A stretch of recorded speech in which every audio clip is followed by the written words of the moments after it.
The Abencerraje. Written by Anonymous. Translated by Jessica Knauss. Text copyright 2012 by Jessica Knauss. Audio copyright 2022 by Jessica Knauss. Translator's preface. El Abencerraje enchanted me the first time I read it in college. Both the romance of the language and the subversive value of friendship in an atmosphere of enmity inspired me for years after I turned the last page. The story takes place in about the 1480s. After the king and queen of the newly united Spain, Ferdinand and Isabel, had retaken most of the towns surrounding the last Moorish stronghold on the Iberian Peninsula, Granada. The Spanish Christian kingdoms had felt occupied by the Muslim invaders and believed in the necessity of making Spain a Christian country from coast to coast. Needless to say, the Muslims, whose forebears had arrived nearly 800 years previously, did not consider themselves temporary occupants of the lands under dispute. Abindarráez and Rodrigo de Narváez are members of different faiths and opposing factions in a centuries-long territorial war. Each follows the strict code of knighthood, which defines the other as the enemy. They should not be friends, but that same perfect knightly behavior obliges them to treat each other with kindness and dignity. Their friendship is perhaps even more unusual and inspiring today than it was when their story was first written. The original anonymous text, which is found in a miscellany made up mainly of poetry, was probably written about 1551. The characters and setting were far enough in the past to seem exotic to its first readers. The language is elaborate, formal, and just a little romantic. I have tried to bring across all of these characteristics because they are what make the story so special, but I have also tried to make the meaning abundantly clear in English. I hope you enjoy this little book as much as I did when I first read it.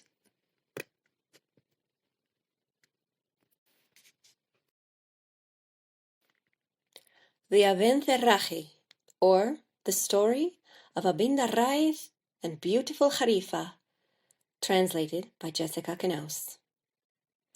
This is a vivid portrait of virtue, generosity, effort, kindness, and loyalty, about Rodrigo de Narváez and the Abencerraje, and Jarifa and her father, and the King of Granada.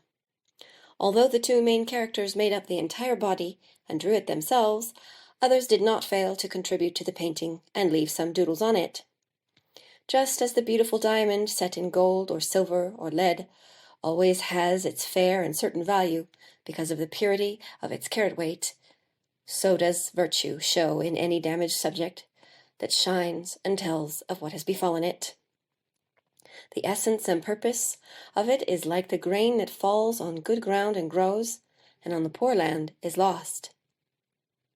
The story tells that in the time of Prince Fernando, who won back Antequera, Note 1, Ferdinand the Catholic, who would go on to receive the surrender of Granada in 1492.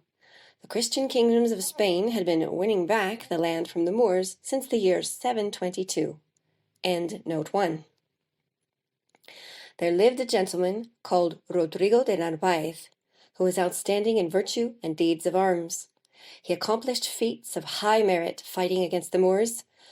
Particularly in the venture and war over Antequera, he did deeds worthy of perpetual memory. However, in this our Spain, great accomplishments are held in so little esteem because they're so natural and ordinary among her citizens, that the greatest deeds anyone can do seem small. It's not like those Greeks and Romans who made any man who ventured to die once in a lifetime immortal in their writings and gave him a place in the stars above. So this gentleman did such good service to both his law and his king that after the town was won, the king made him alcaide, governor and keeper of the fortress of Antequera, so that he could take part in defending it, just as he had had such a large role in winning it. The king also made Rodrigo de Narváez alcaide of Alora, so that he was in charge of both castles, and split his time between both places, going wherever there was the greatest need. Rodrigo de Narváez normally resided in Allora, and there he had 50 noble squires in the king's employ for the defense and security of the fortress. This number never faltered, like the immortal soldiers of King Darius, who put another in his place when one died. They all had so much faith and steadfastness in the power of their master that they found no undertaking difficult, and so they never stopped attacking their enemies and defending themselves from them, and they came out of every skirmish victorious, so that they were always earning honors and enjoyment, and were always rich. So one night, when they were finishing dinner, and the weather was very calm, the alcaide said these words to them: "It seems to me, noblemen, knights, and my brothers, that nothing arouses the hearts of men as much as the continual practice of arms, because that's how we get our own experience and lose fear of outsiders. And there's no need to bring in outside proof of what I'm saying, because you are a true testimony of it. I say this because it's been a few days since we've done anything to increase our fame, and I would give a bad account of myself and my office if, being in charge of such virtuous and courageous company, I let them spend time in vain. It seems to me, if you agree, that the brightness and safety of the night invites us to go forth. It will be good to make our enemies understand that the defenders of Allora do not sleep. I've told you my desire, do what you think best." They said that he should give the orders, and they would all follow. Naming 9 of them, he had them arm themselves, and once armed, they went out the back door of the fort, so no one would notice them leaving the fort, and it would stay safe. Following the road, they came upon another, which was divided in 2. The alcaide said, "Now, it could be that if we all go this way, we'll miss all the prey on the other. 5 of you go by the first one. I'll go with these 4 along the other, and if one group comes across enemies they are not sufficient to overcome, sound the horn as a signal, and the others will come to their aid." The 5 soldiers went their way, speaking of various things, and suddenly one of them said, "Hold back, friends! Either I am mistaken, or someone's there." They hid among a grove that grew beside the road. They heard noise, and looking more closely, they saw a Muslim riding a roan horse where they had just been. He was large of body and handsome of face, and looked very good on horseback. He was wearing a long crimson tunic and a damask robe the same color, all embroidered with gold and silver. A beautiful lady was carved on his right arm covering, and in his hand he held a thick spear of 2 irons. He also carried a shield and scimitar, and on his head a Tunisian turban that, with its tight wrapping, was both beautiful and useful for personal defense. So dressed, the Moor made a gallant show, singing a song he composed in sweet remembrance of his love.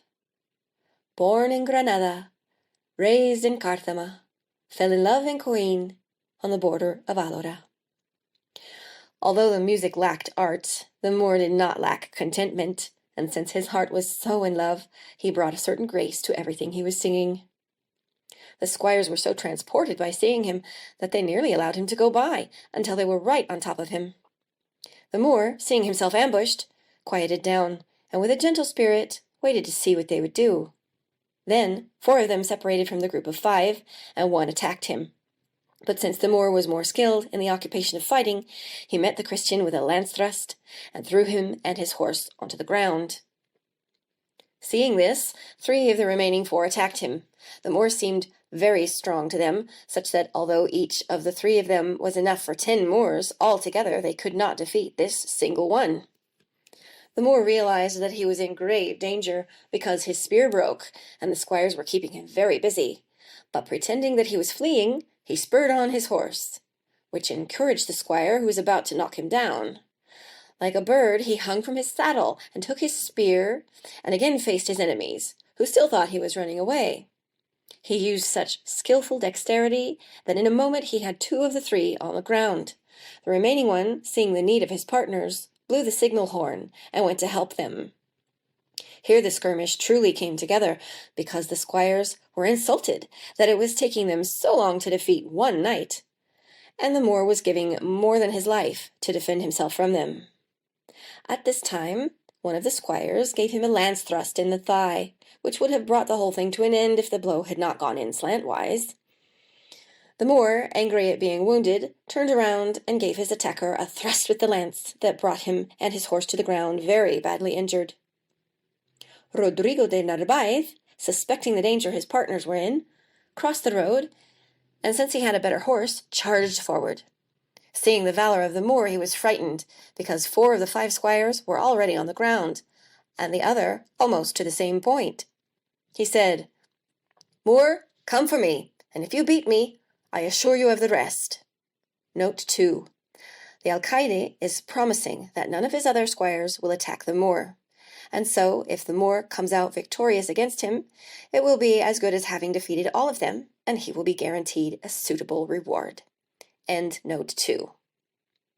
And they began a brave skirmish, but since the alcaide was rested, and the Moor and his horse were hurt, the alcaide kept him so busy that the Moor could not go on. However, understanding that his whole life and contentment was at stake in this single battle, he thrust his lance at Rodrigo de Narváez. Had he not taken the blow on his shield, the alcaide would have been killed.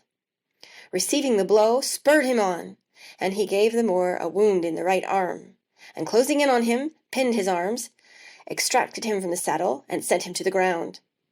And going up to him, he said, "Knight, give yourself up for beaten. If you don't, I'll have to kill you." "You will be well able to kill me," said the Moor, "since you have me in your power. But no one can beat me but the one who has already won me."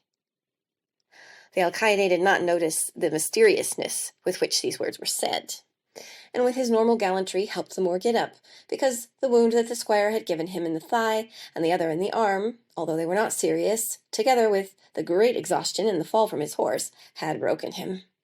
Taking bandages from his squires, the alcaide bound up the wounds.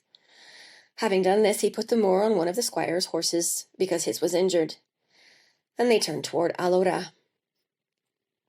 And moving forward, the squires all spoke about the Moor's good disposition and valor, and the Moor gave an enormous, deep sigh, and spoke some words in Arabic that no one understood. Rodrigo de Narváez considered the Moor's fine figure and temperament. He remembered what he'd seen the Moor do, and it seemed to him that such great sadness and so strong a spirit could not come from the obvious cause alone. And in order to find out, he said to him, "Knight, a prisoner who gives up hope in prison gambles with his right to freedom. In war, knights have to win and lose, because most of their situations are subject to fortune. It looks like weakness that you, who have so far made such a good example of your strength, now make such a bad one. If you're sighing from the pain of your wounds, you're going to a place where you will be well cured. If imprisonment distresses you, you should accept that it's a part of this war we're waging. And if you have another secret pain, entrust it to me. I promise you as a gentleman that I will do everything in my power to remedy it." The Moor, who had been staring at the ground, raised his face and said to him, "What are you called, knight, who shows so much sympathy for my troubles?" He said, "They call me Rodrigo de Narváez. I am alcaide of Antequera and Alora." The Moor's face turned slightly happier. He said, "Certainly now I lose part of my sorrows, because my luck was so unfavorable, and now I'm in your hands. Although I never saw you before now, I've heard great things about your gallantry, and I've experienced your strength. Because you've guessed that it is not the pain of the wounds that makes me sigh, and also because it seems to me that you can handle any secret, please order your squires to stand off, and I will speak a few words with you." The alcaide made the squires separate from them, and when they were alone, the Moor, heaving a deep sigh, said to him, "Rodrigo de Narváez, famed alcaide of Alora, pay attention to what I say to you, and you will see whether my luck is enough to bring down the heart of a captive man. I'm called Abindarráez the Younger, in contrast to an uncle of mine, my father's brother, who has the same name. I am of the Abencerrajes of Granada. You must have often heard talk of them. Although my present sorrows are enough for me, without remembering my past ones, I still want to tell them to you. In Granada there was a line of gentlemen who were called the Abencerrajes, and who were the fullest flower of all that kingdom. they had an advantage over everyone else in gentility, in good grace, in disposition, and in great strength. They were much esteemed by the king and by all the gentlemen, and very dear and beloved by the common people. In all the skirmishes that they entered, they came out winning, and in all the skills of knighthood they distinguished themselves. They invented fine habits and fashions, so that it was true to say that in both peace and war they were an example for the whole kingdom. It is said that there was never an Abencerraje who was stingy or a coward, nor with a bad temperament. If a lady did not have an Abencerraje who adored her, she did not consider herself a lady. Fortune, enemy of their good standing, willed that they should fall from grace in the way that you shall hear. The King of Granada did a famous and grave injustice to two of these gentlemen, who were the most worthy of all the Abencerrajes. The king was motivated by false information that he had against them, according to which, although I do not believe it, these 2 knights, and another 10 under their influence, conspired together to kill the king. Dividing the kingdom between them, they intended to avenge the king's abuses during his reign. This conspiracy, whether real or fictitious, was discovered. So as not to cause a scandal amongst his subjects, who loved the Abencerrajes, the king had them all executed one night. If he had decided to carry out what he thought was justice, he wouldn't have been able to do it at all.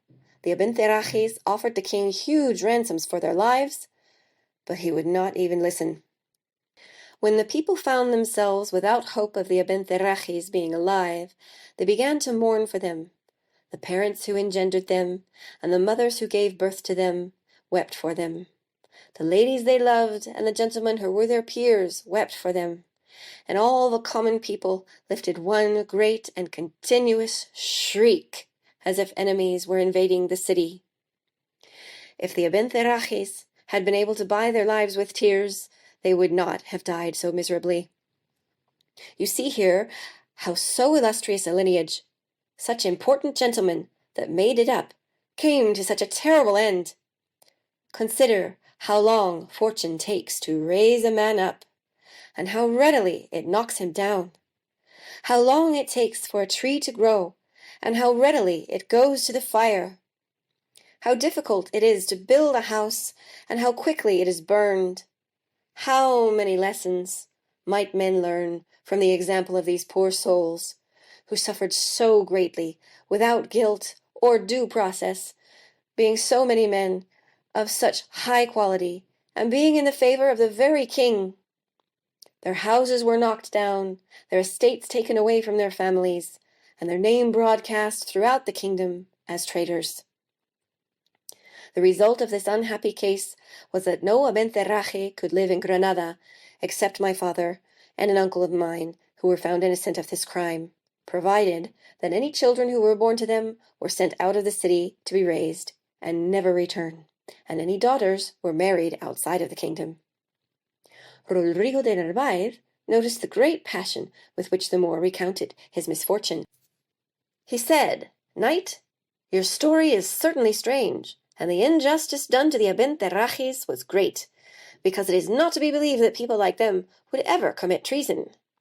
"It is as I tell it," he said, "and wait a little longer, and you will see how, after that misfortune, all the Abencerrajes turned out to be poor devils. I came into the world from my mother's belly, and my father fulfilled the king's order and sent me to Cártama, to the alcaide there, with whom he had a close friendship. This alcaide had a daughter, almost the same age as me, whom he loved more than himself. Besides being his only child and extremely beautiful, she cost him his wife, who died in childbirth. Growing up, she and I always believed we were brother and sister, because everyone called us that. I don't remember having spent an hour without her. They raised us together, we walked together, we ate and drank together. From this proximity, a natural love was born within us, and it grew as we did. I remember going into the garden that they call the Jasmines one afternoon. I found her sitting beside the fountain, arranging her beautiful hair. I looked upon her, overwhelmed by her beauty, as she looked like Salmacis. Note 3. A Naiad or water nymph described thus in Ovid. there dwelt a nymph not up for hunting or archery, unfit for foot races, she the only Naiad not in Diana's band. Often her sisters would say, "Pick up a javelin or bristling quiver, and interrupt your leisure for the chase." But she would not pick up a javelin or arrows, nor trade leisure for the chase. Instead, she would bathe her beautiful limbs and tend to her hair with her waters as a mirror. Ovid, Metamorphoses, Book 4, of 306 to 312. End note 3. And I said to myself, "Oh, how can I, so humble, stand before this beautiful goddess?" I cannot tell you how it grieved me that she was my sister. I stalled no more, but went to her, and when she saw me, she came out to welcome me with open arms. Sitting down beside me, she said, "Brother, how come you left me alone for so long?" I answered, "My lady, because I've been looking for you for some time. I never found anyone who could tell me where you were until my heart told me. But tell me now, what proof do you have that we are brother and sister?" "None," she said, "aside from the great love I have for you and the fact that they call us brother and sister." "And if we were not," I said, "would you love me as much?" "Don't you understand," she said, "that if you weren't my brother, my father would never allow us to be alone together?" "Well, if they had to take that good thing away from me," I said, "I prefer the ill I have." Then she, her beautiful face ablaze with color, said to me, "And what do you lose by the fact that you're my brother?" "I lose you and myself," I said. "I don't understand you," she said, "but it seems to me being brother and sister forces us to love each other naturally." "Your beauty alone forces me, while this brotherhood seems to cool me sometimes." And with this, lowering my eyes with the shame of what I said, I saw her in the waters of the fountain just as she really was, so that wherever I turned my gaze I found her image, and in my heart the most real one of all. And I said to myself, and it would give me remorse if someone heard, if I drowned right now in this fountain where I see my lady, I would die much more forgiven than Narcissus. Note 4. Narcissus, also a classical myth figure, drowned in an attempt to get closer to the beautiful man he saw in the water, his own reflection. End note 4. And if she loved me like I love her, how happy I would be. And if our luck allowed us to live together always, what a sweet life mine would be. Saying this, I got up and took a few jasmines that surrounded the fountain into my hands.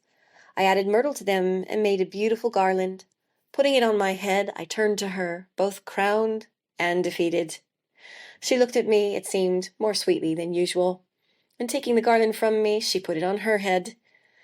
She seemed to me, in that moment, more beautiful than Venus when she came to the judgment of the apple, and turning her face to me, she said, "How do I look now, Abindarráez?" I said, "You look as though you have just conquered the world, and you've been crowned queen and lady of it." Getting up, she took me by the hand and said to me, "If that were so, brother, you wouldn't lose anything at all." Note 5, meaning that if she were the queen of the world, she would favor him highly. End note 5. Without answering, I followed her until we left the garden. We carried on this false way of life for a long time, until finally love took revenge for us and unveiled our caution. As we grew older, we both came to understand that we were not brother and sister. I don't know how she felt when she first knew, but I never felt more contentment in my life, although afterward I've paid for it and more.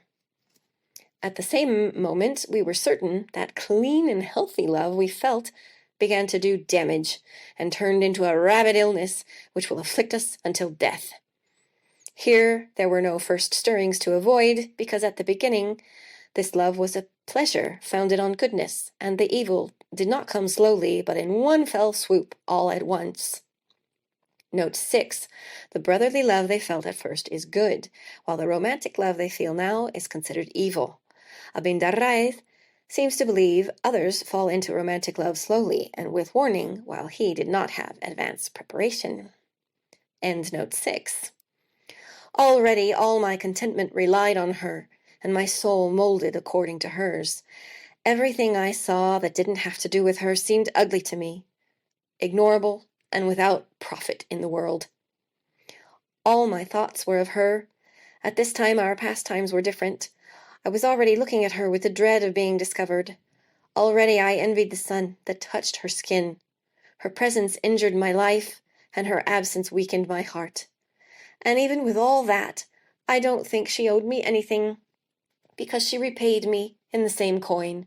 Fortune, envious of our sweet life, desired to take this contentment from us in the way that you will hear. The King of Granada wanted to improve the lot of the alcaide of Cartama, so he sent him orders to leave that fort and go to Coin, the place across from yours. I was to stay in Cartama to be fostered by the new alcaide that was coming there. Knowing this disastrous piece of news for my lady and for me, judge for yourself, if you were ever in love, what we might be feeling. We got together in a secret place to weep over our separation. I was calling her my lady, my soul, my only happiness, and other sweet names love taught me. When your beauty is separated from me, will you ever remember your prisoner? Here the tears and sighs started to catch my words. Struggling to say more, I babbled some confused utterances which I do not remember because my lady took my memory away with her. Who can tell you all the crying and sobbing she did, although it always seemed little to me? She told me 1,000 sweet words, which I can still hear inside my ears. And in the end, so that no one would detect us, we said goodbye with many tears and sobs, each leaving only a hug for a pledge, with a sigh from deep inside. And because she saw me in so much need, and showing signs of death, she said to me, Abindarráez, my soul escapes me when I separate from you, and because I think you feel the same, I want to be yours until death. My heart is yours. My life, my honor, and my inheritance is yours. And in testimony of this, when I get to Coin, where I am going now with my father, whenever I get the chance to speak with you, whether because of my father's absence or his unpreparedness, I'm already wishing for it, I will let you know. You will come to where I am, and there I will give you the only thing I take with me, in the name of husband. Neither your loyalty nor your being would allow it in any other way. Everything else has already been yours for many days. With this promise, my heart calmed down a little, and I kissed her hands for the favor that she was promising me. They left the next day. I stayed behind like someone walking along a few craggy and rough mountains when the sun is eclipsed. I began to feel her absence violently, and sought out false remedies against it. I looked at the windows where she had usually sat, the waters where she used to bathe, the room where she used to sleep, the garden where she used to rest during siesta. I walked all her stations, and in all of them I found more reason for weariness. It's true that the hope that she would call for me sustained me, and with that hope I relieved part of my distress. Although sometimes seeing time stretching out so long caused me the greatest sorrow, and I would have liked it to make me completely desperate, because desperation beleaguers a person until he believes it is true, but hope beleaguers until the desire is fulfilled. It's my luck that this morning my lady fulfilled her word to me. She sent a housemaid of hers, on whom she could rely, to call me to her, because her father had left for Granada, called by the king to return later. Resuscitated with this good piece of news, I perked right up, and waiting until dark so I could leave in secret, I put on the clothes you found me in to better show my lady the happiness of my heart. And certainly I did not believe 100 nights together were enough to give me trouble, because I was bringing my lady with me. If you defeated me, it was not because of your strength, that is not possible, but because of my short luck, or the determination of heaven, wanted to ruin so much goodness for me. So consider now, at the end of my words, the good that I lost, and the ill that I have.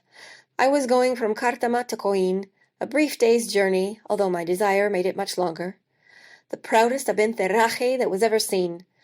I had been called by my lady, to see my lady, to enjoy my lady, and to marry my lady. I now find myself wounded, captive, and defeated. And what makes me sorriest, I can only claim my happiness this very night. After that, it's over. Let me then console myself with sighs, Christian. I do not judge them weakness, since they give me the strength to suffer such a severe situation." Rodrigo de Narváez was surprised and moved to pity by the Moor's strange story, and believing that no thing would damage his business more than a delay, he said, "Abindarráez, I want you to see that my virtue is stronger than your mean luck. If you promise me, as a gentleman, that you will return to my prison by the 3rd day, I will grant you freedom, so that you may continue on your way, because it would sadden me to foil such a good arrangement." When he heard this, the Moor wanted to throw himself at his feet with happiness, and said, "Rodrigo de Narváez, if you do this, you will have done the greatest kindness of heart that any man ever did, and will grant me life. And for what you ask, take from me whatever guarantee you wish, and I will fulfill it." The alcaide called his squires, and said to them, "Knights, give me credit for this prisoner, and I will be guarantor of his ransom." They said that he should order them as he wished. Taking the Moor's right hand between his two, Rodrigo de Narváez said to him, "Do you promise me, as a gentleman, to return to my castle of Alora, and be my prisoner again on the 3rd day?" The Moor said to him, "Yes, I promise." "Then go, with good luck. And if you have need of my person, or of any other thing for your arrangement, it will also be done." Note 7. Rodrigo de Narváez and the Abencerraje are operating under the code of chivalry, in which honor has the utmost importance. No knight or gentleman worth his rank would ever consider going back on his word. Such an act would be the ultimate smear on his honor. Thus, words are not only trustworthy and enough to get the Abencerraje out of his situation, but it might also be insulting for either man to demand another guarantee beyond his word. The system works here only because Rodrigo de Narváez represents the highest values of knighthood, as will be elaborated on later. End note 7. And giving all his thanks, the Moor went the way of Coin in a great hurry. Rodrigo de Narváez and his squires turned to Alora, speaking of the valor and good manners of the Moor. And with the hurry that the Abencerraje was in, it didn't take him long to get to Coin. Going right to the fortress as he had been ordered, he did not stop until he found a door that was in it. Stopping there, he began to reconnoiter his surroundings, to see if there was anything to be wary of, and seeing that it was quite safe, he knocked on the door with the tip of his lance, since this was the sign that the housemaid had given him. Then that same housemaid opened the door and said to him, "What's kept you, knight? Your delay has sent us into a tizzy. My lady has been waiting for you for some time. Dismount and go up to where she is."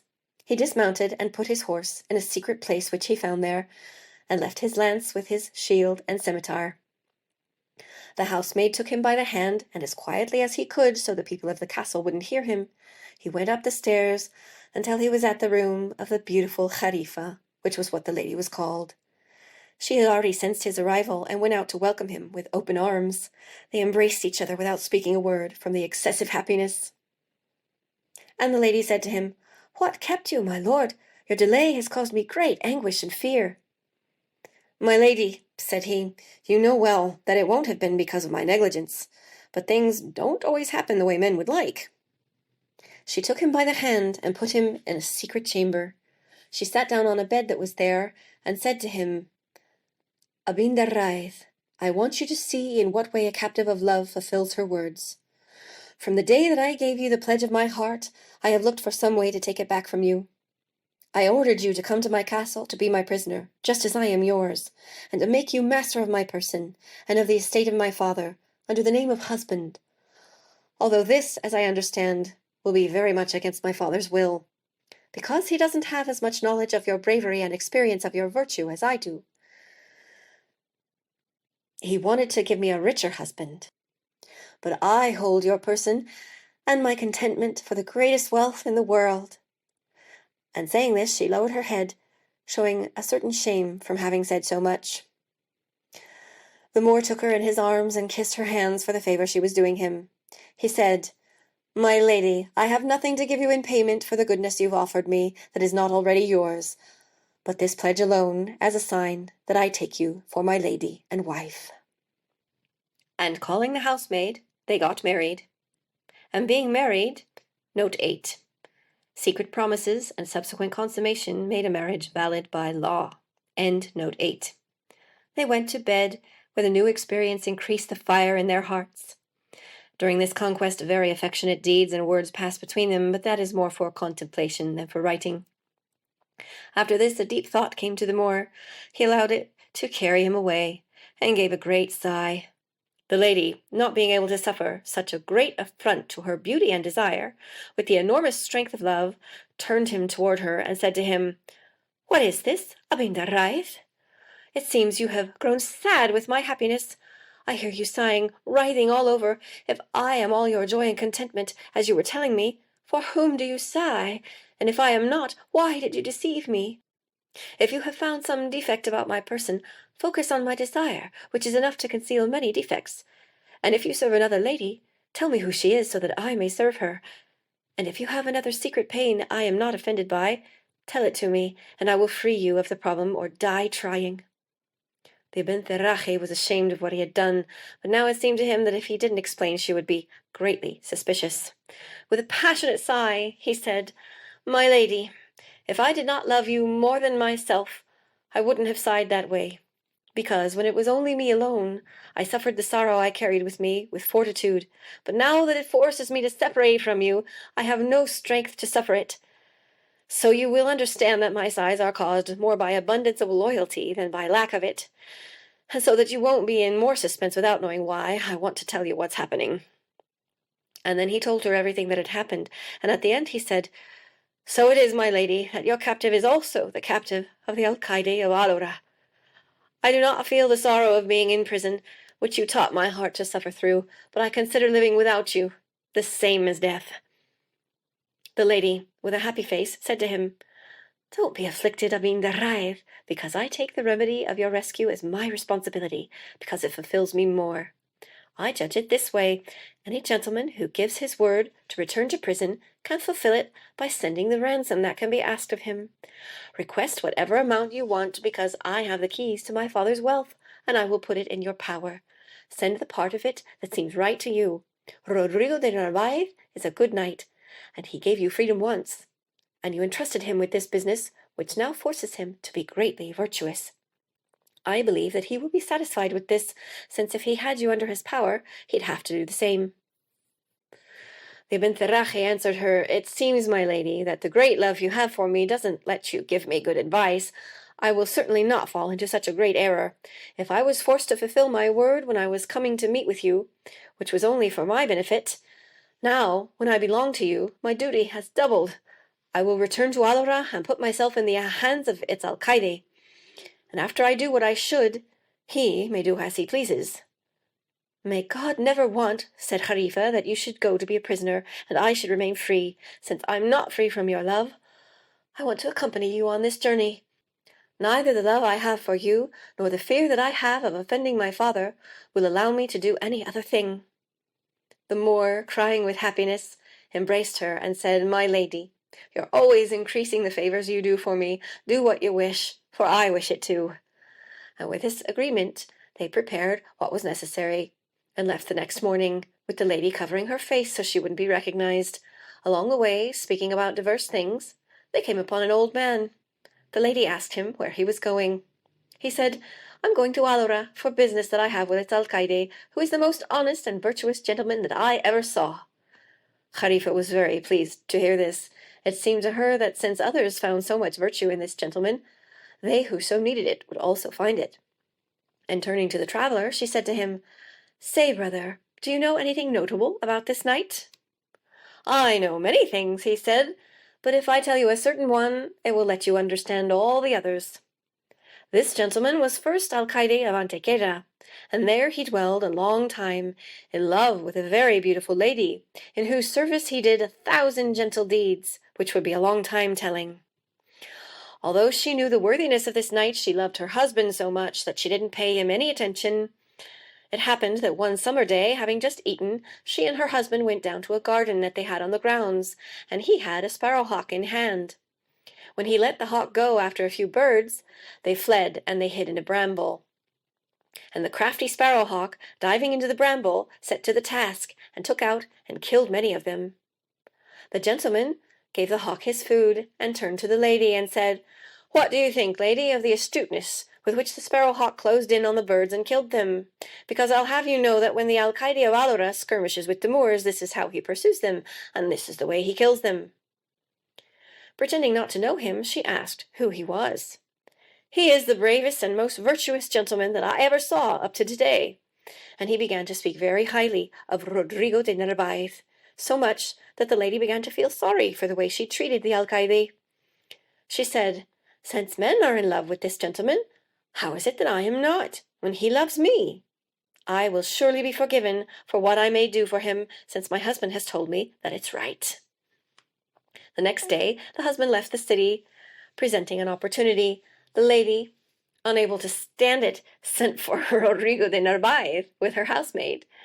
Rodrigo de Narváez was about to go mad with joy, even though he didn't fully believe what was happening, remembering how coldly the lady had always treated him. But even so, at the agreed time, very cautiously, he went to see the lady who was waiting for him in a secret place. There she began to see the mistake she'd been making, and she felt ashamed that now she was asking for the one who had asked for her for so long. She also thought about outward appearance, which reveals all things.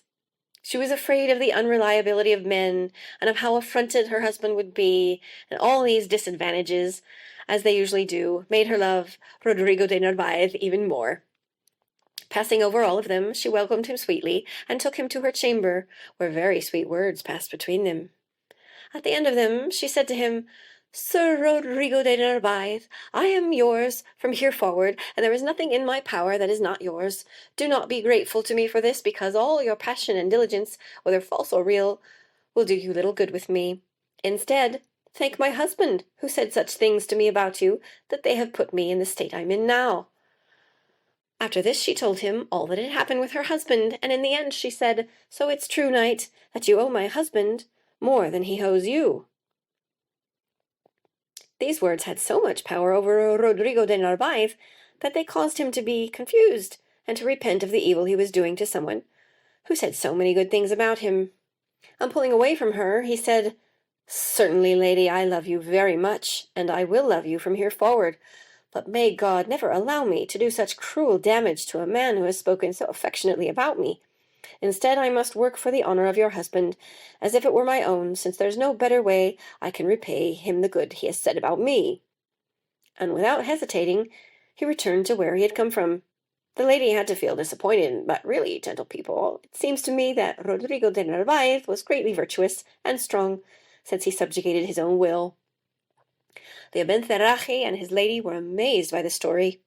Praising Rodrigo de Narváez very much, the Abencerraje said that he had never seen greater virtue in a man.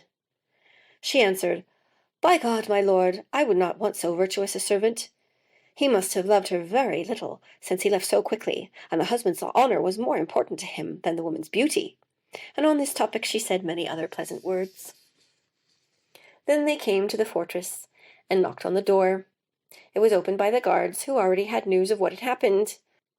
A man went running to call for the alcaide, and he said, "My lord, the Moor you defeated is in the castle, and he brings a kind lady with him." The alcaide knew in his heart who it could be, and went below. The Abencerraje, taking his wife by the hand, went to him and said, "Rodrigo de Narváez, see how well I keep my word to you, because I promised to be your prisoner and bring you two, when one is enough to defeat many others. Here you see my lady. Judge whether I have justly suffered. Accept us as yours, because I entrust my lady and my honor to you." Rodrigo de Narváez was very happy to see them. He said to the lady, "I do not know which of you owes more to the other, but I owe very much to the two of you. Come in and rest in this your house, and consider it as such from here forward, since you are its proprietors."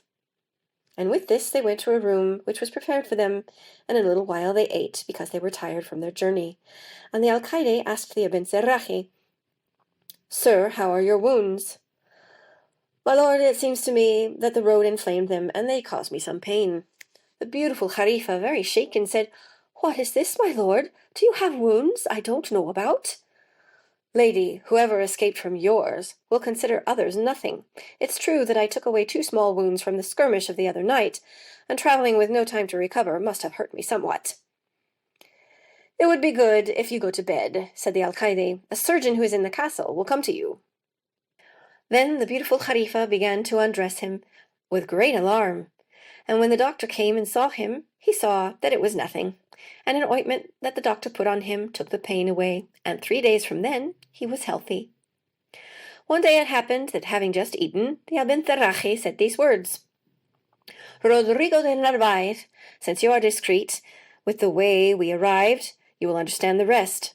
I hope that this business which is so damaged will be remedied by your hands. This lady is the beautiful Jarifa, about whom I had told you. She is my lady and my wife. She did not want to stay in Coin, from fear of having offended her father. She is still afraid for this reason. I know well that the king loves you for your virtue, even though you are Christian. I beg you that you get the king to make her father forgive us of having done this without his knowledge." Fortune brought him along this path. The alcaide said to them, "Don't fret. I promise to do all I can about it." And taking ink and parchment, he wrote a letter to the king, which said this: "Letter from Rodrigo de Narváez, alcaide of Alora, for the King of Granada. Most high and powerful King of Granada, Rodrigo de Narváez, alcaide of Alora, your servant, kisses your royal hands. I tell you this: the Abencerraje Abindarráez the younger, who was born in Granada and grew up in Cártama under the care of its alcaide, fell in love with the beautiful Jarifa, daughter of that alcaide. Later you sent the alcaide to Coin as a favor. The lovers were married in secret in order to be sure of their love. When Abindarráez was on his way to the fortress, because her father, whom you have with you, was away, I found him on the road. In a certain skirmish I had with him, in which he proved to be very brave, I won him for my prisoner. And when he told me his case, he moved me to pity, and I set him free for 2 days. He went away to meet with his wife, so that in 1 day he lost his freedom and won his love. When she understood that the Abencerraje was going back to my prison, she came with him, and in this way the two are now in my power. I beg you not to let the name of Abencerraje offend you. I know that he and his father were without fault in the conspiracy that took place against your royal person, and in witness of that they live. I beg your royal highness that you and I take equal part in the solution of these problems. I will pardon their ransom and release them benevolently. All you need to do is make her father pardon them and receive them into his good graces. Doing this, you will do honor to your nobility and what I always expected of your greatness." When the letter was written, he sent a squire with it, who came before the king and gave it to him. The king, knowing who the letter was from, was very much pleased, because he loved this Christian alone for his virtue and good customs. And once he'd read it, he turned his face to the alcaide of Coin, who was there with him. Calling him apart, he said, "Read this letter from the alcaide of Alora." And when the father read it, he got very upset. The king said to him, "Don't get angry, although you have good reason to. Know that the alcaide of Alora can ask me for nothing that I will not grant him, and so I order you to go to Alora and meet with him, and pardon your children, and take them to your house. In payment for this service I will always grant you and them favor." The Moor felt terrible deep in his soul, but seeing that he could not avoid the order of the king, he replied in a good-natured way, and said that he would do as his highness ordered. And then he left for Alora, where he already knew from the squire everything that had happened. And the father was welcomed by everyone with much joy and happiness. The Abencerraje and his daughter appeared before him with great shame and kissed his hands. He welcomed them very well and said to them, "We will not speak of things in the past. I pardon you for marrying without my consent, because otherwise, daughter, you chose a better husband than I could give you." The alcaide, Rodrigo de Narváez, threw them many parties in those days, and one night, having just had dinner in a garden, he said to them, "I so greatly value having been a part of the happy resolution of this business that nothing could make me any more content.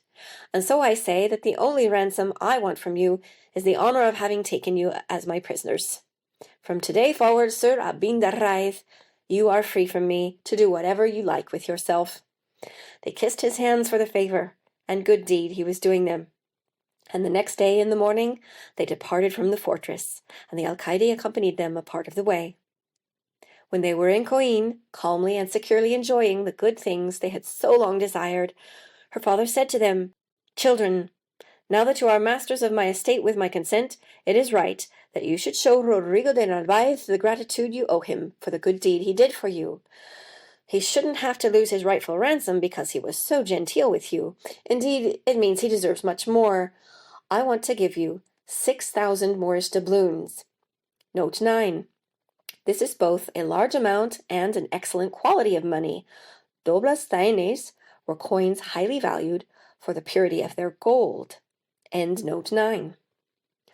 "Send them to him and consider him from here forward as a friend, even though we are of different faiths." Abindarráez kissed his hands. He took the coins with 4 very beautiful horses and 4 spears with their tips of iron and gold, and another 4 shields, and sent them to the alcaide of Alora, who wrote to him this way: Letter from Abindarráez Abencerraje to the alcaide of Alora. "If you think, Rodrigo de Narváez, that when you granted me freedom from your castle to come to mine, you made me free, you were deceived. When you liberated my body, you captured my heart. Good deeds come from noble hearts, and if you normally do good to those you might destroy in order to attain honor and reputation, I am obliged to be grateful for that and serve that purpose, because I want to be like those from whom I came, and never disgrace the high blood of the Abencerrajes. I'd rather take and put inside my veins all of their spilt blood. You will receive with this small present the goodwill of the one who sends it, which is very great, and from my Jarifa another bit of goodwill so clean and loyal that I am satisfied with it." The alcaide greatly valued the nobility and curiosity of the gift. Accepting the horses, spears, and shields, he wrote to Jarifa in this way: Letter from the alcaide of Alora to the beautiful Jarifa. Beautiful Jarifa, Abindarráez has not wanted to allow me to enjoy the true victory of holding him captive, which consists of pardoning and doing good deeds. And since on this earth no one has ever offered such a generous business, so worthy of a Spanish captain, I would like to enjoy it all, and to make from it a monument for my posterity and descent. I accept the horses and weapons to help defend them from their enemies, but if in sending me gold he proved to be a generous gentleman, in accepting it I would look like a covetous merchant. I return it to you in payment for the favor that you did me in making use of me at my castle. And also, lady, I do not make a habit of robbing ladies, but of serving and honoring them. And with this he sent the doubloons back to them. Jarifa accepted them and said, He who thinks he can defeat Rodrigo de Narváez with weapons or courteousness is very wrong. In this way they were very satisfied and content with one another, and united by a close friendship that lasted their whole lives. The end.